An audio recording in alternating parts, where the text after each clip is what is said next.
Olá malta, como é que vocês estão? Espero que vocês estejam ótimos. Estou muito feliz por vos ter aqui para mais um vídeo sobre casos criminais. E o caso que eu vos trago hoje é o caso do assassinato da família Drummond. 3 membros da família foram mortos. É um caso antigo, aconteceu em França já há bastantes anos, mas é um caso interessante e portanto decidi trazê-lo aqui para o canal. Antes de avançarmos, quero apenas pedir-vos que se inscrevam aqui no canal se são novos por aqui e deixem também já o vosso like para que o meu conteúdo chegue a mais pessoas. E agora vamos então para o caso da família Drummond.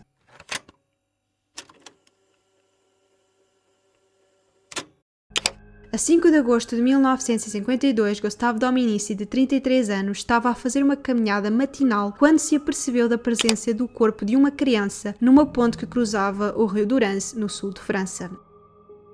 Ele saiu a correr para pedir ajuda e acabou por encontrar um motociclista a quem ele pediu que chamasse a polícia. O responsável pela investigação demorou de 12 horas a chegar ao local após o primeiro alerta, o que permitiu que durante esse intervalo de tempo e com o espalhar da notícia, o local acabasse por ser invadido por pessoas curiosas e também por jornalistas. Quando finalmente a polícia entrou na cena do crime, encontraram o corpo de uma criança e logo em seguida os corpos de 2 adultos que teriam sido alvejados.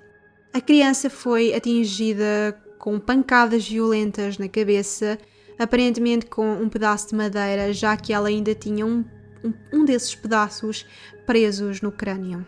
Ela estava afastada dos 2 adultos e o que dava a entender era que ela teria tentado fugir do assassino, porém, apesar dela ter corrido descalça, os seus pés estavam limpos e não apresentava nenhum arranhão.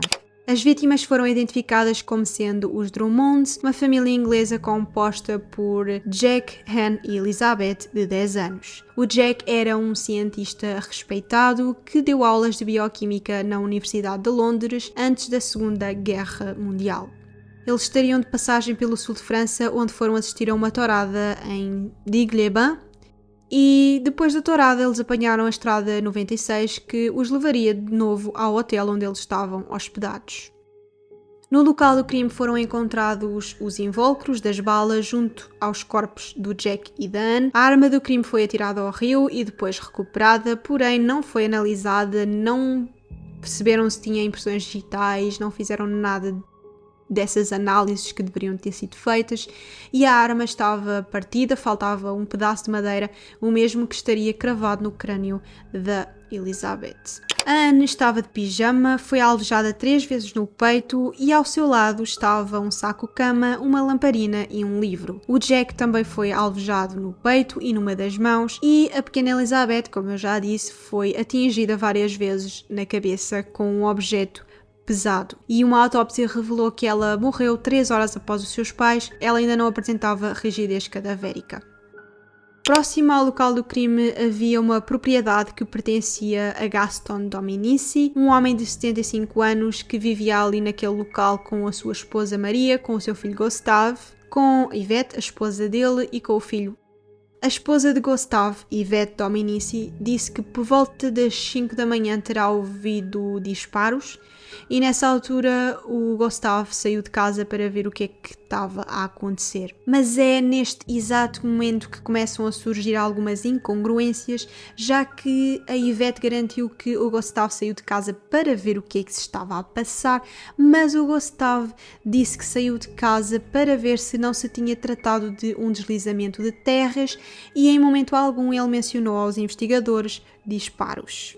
E também o motociclista a quem o Gustave pediu ajuda disse que o Gustave saiu do meio da mata, próximo ao local onde estariam os corpos do Jack e da Anne, mas ele não mencionou os corpos dos adultos, mencionando apenas o corpo de uma criança. Em dezembro de 1952, o caso acabou por ser revisto e os investigadores quiseram falar novamente com o Gustave e com Yvette, já que os seus depoimentos eram bastante incongruentes e contraditórios. Mais uma vez, a Yvette garantiu que o Gustave saiu de casa por volta das 5 da manhã para ir ver onde tinham acontecido os disparos e nessa altura o Gustave acaba então por admitir que ouviu disparos, mas diz que teve medo de sair de casa, não saiu de casa, só saiu de casa pela manhã e foi nessa altura que encontrou então o corpo da pequena Elizabeth e não encontrou nem se apercebeu dos corpos dos 2 adultos. Porém, toda a gente sabia que para ele encontrar o corpo da Elizabeth, ele teria primeiro que ter passado pelo carro e pelo local onde estavam os 2 adultos. Uma testemunha acabou por contar aos investigadores que o Gustave lhe confessou ter presenciado o crime e que quando encontrou as vítimas elas ainda estavam vivas, só que como ele ficou com medo de ter problemas, ele acabou por não chamar ajuda e ao não chamar ajuda as vítimas acabaram por morrer por falta de auxílio. O Gustave foi então condenado a 2 meses, acusado de omissão de auxílio. É por esta altura que Clovis, irmão do Gustave, acaba por ler a notícia no jornal e ele fica chocado, pois ele terá reconhecido a arma usada no crime. Ele pede então aos investigadores para falar com o Gustave e depois de algumas horas o Gustave acaba por fazer uma confissão. O Gustave diz que naquela manhã terá perguntado ao seu pai se por acaso ele não se tinha apercebido dos disparos e é nessa altura que o Gaston, pai de Gustave, lhe faz uma revelação que ninguém esperava. O Gaston revela que tinha sido ele o autor dos disparos. Após 36 horas de interrogatório, o Gaston Dominici confessa ser o autor do crime. Mas diz que foi apenas um acidente. Ele disse que foi ao local onde o casal estava a acampar e que apanhou o Jack e a Anna terem relações. Ele não gostou de os ter apanhado daquela forma e então acabou por confrontá-los e nesse momento o Jack tornou-se agressivo e em sua defesa o Gaston terá então disparado sobre os 2 adultos e atingiu também a Elizabeth. Mas uma análise feita ao corpo da Anna revelou que ela não teve relações antes de morrer e portanto, isto que o Gaston contava era mentira e se o crime aconteceu à meia da noite, o que é que o Gaston estava a fazer naquele local à meia da noite? Mas quem era afinal Gaston Dominici? Gaston Dominici nasceu em 1877 e foi admitido ilegalmente num sistema de adoções.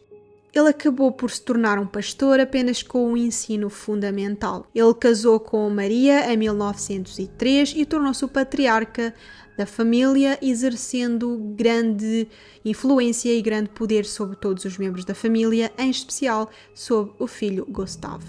Em resposta a todas as acusações que estava a ser alvo, o Gaston afirmou que foi forçado a confessar um crime que não tinha cometido e disse que pela manhã daquele dia saiu de casa bastante cedo para ir com o seu rebanho. Ele disse também que estava a ser vítima de injúrias e que toda a gente o estava a acusar por causa de terem vinganças antigas para com ele. 2 jornais britânicos, o Sunday Dispatch e o Sunday Soir, ofereceram uma recompensa de 1 milhão de francos a quem tivesse informações e é nesta altura que várias pessoas começam a dizer que o Gaston apenas estava a ser acusado deste crime porque ele vinha de uma família que era considerada uma família rude, uma família antissocial, uma família agressiva, uma família que não estava com ninguém e, portanto, ele seria uma vítima fácil para ser acusada de um crime destes. Ele seria um alvo bastante fácil de ser acusado. Mas o que é que aconteceu então, afinal, naquela noite com a família Drummond? Depois de terem saído da tourada, a família iniciou então o caminho de regresso ao hotel onde estavam hospedados, mas como já era bastante tarde, eles terão decidido acampar num terreno bastante próximo à quinta do Gaston. O Gaston terá-se apercebido da presença deles, mas como aquele terreno em específico não era dele, ele não os podia mandar embora. Ainda nessa noite, a Anne e a Elizabeth terão vindo até à quinta do Gaston pedir água. E então, se elas tiveram confiança e se sentiram seguras para vir até à quinta pedir água, porque é que elas não se sentiram seguras para fugir para a quinta quando foram atacadas? Talvez porque o assassino vivia na quinta. O Gaston acaba então por admitir que foi até ao local onde o casal estava acampado para tentar ter relações com a Anne.